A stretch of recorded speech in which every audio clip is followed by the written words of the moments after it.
The government's tax overhaul, big changes to superannuation funded by taxes on mining. A second mini crash in 2 days raises new racing safety fears. New York's lucky escape when a bomb's found in a parked car. And all dressed up for TV's big night, the stars arrive for the Logies. This is 7 News with Mark Ferguson. Good evening. A big boost to superannuation is the centrepiece of changes to the tax system announced this afternoon. But the major overhaul is being criticised as weak, with only a handful of recommendations accepted. In a moment, the Prime Minister will join us live, but first to political editor Mark Riley. Mark, has the Henry Tax Review delivered the big changes everyone expected? Well, Mark, big in nature if small in number. The government promised root and branch reform of the taxation system and didn't completely twig to that today, but did deliver the trunk of a reform package using mining profits to boost super and cut taxes. He's consulted for 18 months on his big tax plans, but today it seemed Treasury head Ken Henry was all talked out. Mr Henry, do you think the government will have the courage to make tough decisions today? Very quiet on a big day. The government has walked straight past most of his 138 recommendations, some of which we would never do in 1,000 years. But has latched onto a big one, taxing mining profits and redistributing them to boost superannuation, slash company taxes and fund infrastructure. To make sure that Australians get a fair share of the resources which they themselves own. The super guarantee would rise from 9 to 12% over the next decade, adding $108,000 to the entitlements of a worker aged 30 now. Those on less than $37,000 would get an annual $500 government super contribution, and the age limit for super payments would rise from 70 to 75, encouraging older people to work longer. This plan means that working families of the future will have to worry less about their retirement. Company tax for small businesses would be cut from 30 to 28% by 2013, by 2015 for larger companies, and Australia's 2.5 million small businesses, shop owners, tradespeople, contractors would get an extra tax break, with changes allowing the immediate write-off of assets up to $5,000. The plan will also help build the rail, roads and ports we need for the future. Another $700 million a year for that, all of it funded by a controversial 40% tax on mining companies' so-called super profits, reaping between $9 and $12 billion a year. This is only doable if it can be funded.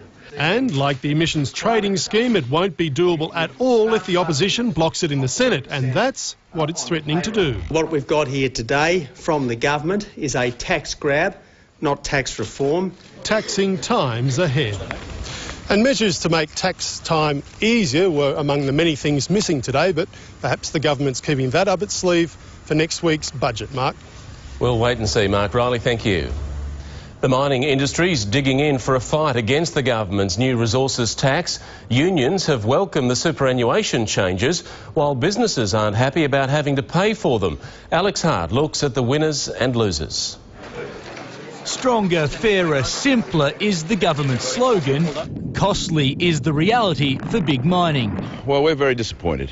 We're now the highest tax mining industry in the world. Big business says lower company taxes aren't low enough and warn of a trade-off to pay for higher superannuation.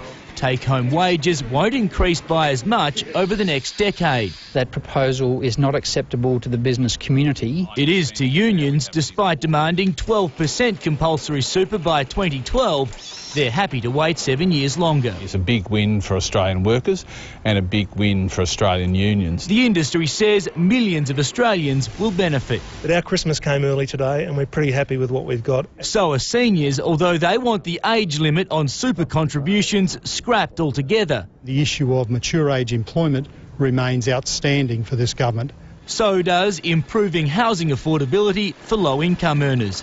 We're disappointed that many of those challenging recommendations have simply been put to the side. In fact, many were rejected altogether. No changes to capital gains tax, stamp duty, nor the Medicare levy, leaving one of the review's authors slightly less than impressed. A start, a very small start though, on a very, very long journey.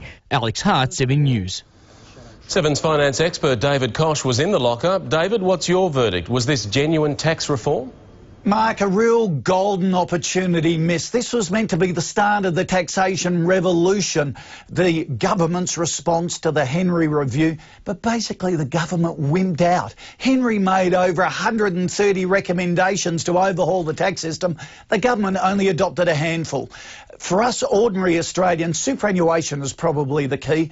The increase in the superannuation guarantee from 9 to 12%, that's what the bosses contribute on our behalf. But it's going to take till 2020 to get there, so it's a long way into the future.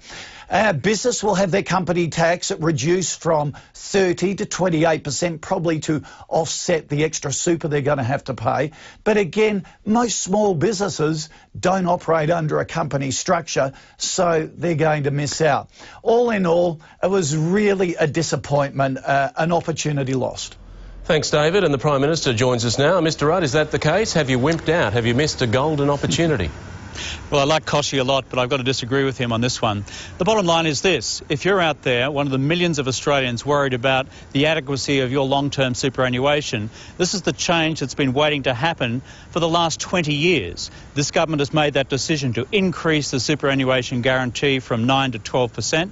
And the second thing is this. If you're one of those 2.4 million Australian small businesses, Koshy said you have to be a company to benefit. Well, that's not quite true. You're going to have an immediate $5,000 write-off of assets for your company, for your small business, and that is, I think, a big advantage for small businesses who spend too much time with their accountants and they want to have more time to spend with their customers and their families. But, Prime Minister, there were 138 recommendations. You're only adopting 5. Is that because it's an election year? Can I say the big reforms like the ones we're talking about on superannuation are absolutely key. These affect all households, they affect small businesses right across the country. We think it's right to do this, and it's right also because all Australians, in our view, deserve a fair share. We've got very big mining companies making super profits out of the resources owned by all Australians. I think Australians, working families, want a better deal from that for their superannuation, but also for small businesses and to build our future infrastructure as well. Now, you haven't adopted the recommendation for simpler tax returns yet. Will that happen? Well, the Treasurer is very clear about this today. Tax reform is a long-term process. We've indicated what our first set of actions will be. We've also indicated the stuff which is to be worked through over time as well. But we believe we've got the balance right just now, which is, of course, to secure the government's finances long term, to make sure that we're protecting the economy long term, and to deliver also a fair share to working families and to small businesses. We think we've got that balance right. Mr Rudd, thanks for your time. A pleasure.